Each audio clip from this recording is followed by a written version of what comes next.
দুদিন আগেই মুম্বাই পৌঁছে গেছে কেকেআর দল। আর সামনেই রয়েছে আইপিএল 2026-এর প্রথম ম্যাচ, তাও মুম্বাইয়ের বিরুদ্ধে। কিন্তু বড় প্রশ্নটা হলো, কেকেআরের বোলিং এতটাই দুর্বল, এই অবস্থায় তারা মুম্বাইকে কিভাবে আটকাবে?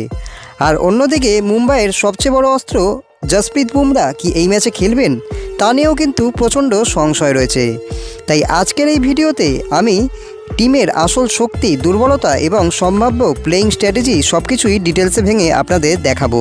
তাই ভিডিওটি শেষ পর্যন্ত একদমই দেখতে থাকুন। মিনি অকশনের পর যেটা মনে হচ্ছিল এবছরের কেকেআরের পেস অ্যাটাক হবে আইপিএলের সেরা, আর সেই জায়গা থেকে এখন এমন অবস্থা এসে দাঁড়িয়েছে 8 জন পেসার থেকে কমে দাঁড়িয়েছে মাত্র 5 জন।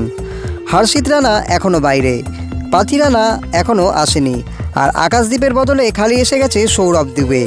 মানে এক কথায় পুরো প্ল্যানিংটাই এবার বদলে গেছে। এই পরিস্থিতিতে কেকেআরের সবচেয়ে বড় ভরসা একজনই হতে পারেন, তা হলো কার্তিক ত্যাগী। আর তার সাথে থাকবেন বৈভব অরোরা, মুজরাবানি এবং উমরান মালিক। এবং অলরাউন্ডারদের তালিকায় ধরা হয়েছে রবম্যান পাওয়েল এবং ক্যামেরন গ্রিনকে। এছাড়াও স্পিন ডিপার্টমেন্টে থাকছে বরুণ চক্রবর্তী এবং সুনীল নারিন। আসলে এই দুজনই হচ্ছেন আসল কেকেআরের গেম চেঞ্জার। এই বছর কেকেআরের সবচেয়ে বড় প্ল্যানিং হতে চলেছে রোটেশন। একজন বোলার 4 ওভার করবে, এটা হয়তো দেখা যাবে না একমাত্র স্পিনার ছাড়া। আর যদি রোটেশন করতেই হয় তাহলে পাওয়ার প্লেতে বৈভব অরোরা আর মুজারবানির সাথে করতে হবে। আর যদি তারাও কেউ একজন মার খায়, সেখান থেকে কিন্তু কার্তিক ত্যাগীকে বোলিংয়ে আনতেই হবে। আর মিডিল ওভারে অপোনেন্টের রান আটকানোর জন্য নারিন, বরুণ আর অনুকূল রায় তো থাকছেই। মোটামুটি 6-7 জন বোলার ব্যবহার করতে হবে এই ম্যাচেই। এবার যদি মুম্বাই ইন্ডিয়ান্সের দিকে তাকাই, তাদের অবস্থাও কিন্তু খুব একটা ভালো না। স্যান্টনার এখনও আনঅ্যাভেলেবেল, উইল জ্যাক্স এখনও আসেনি।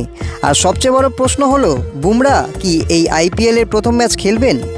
রিপোর্ট বলছে তিনি এখনও ক্যাম্পে যোগ দেননি, কিন্তু সোর্স বলছে তিনি খেলবেন। আবার অনেকে বলছেন তিনি খেলবেন না। কিন্তু প্র্যাকটিস ছাড়া সরাসরি ম্যাচ খেলা, এটা কি একদমই বাড়াবাড়ি নয়? আর কেকেআরের জন্য আরও একটা বড় ধাক্কা হলো পাথি রানা এখনও আনঅ্যাভেলেবেল রয়েছে। আর মেডিকেল টেস্টও তার হয়নি, তাই এনওসিও তাকে শ্রীলঙ্কা বোর্ড দেয়নি।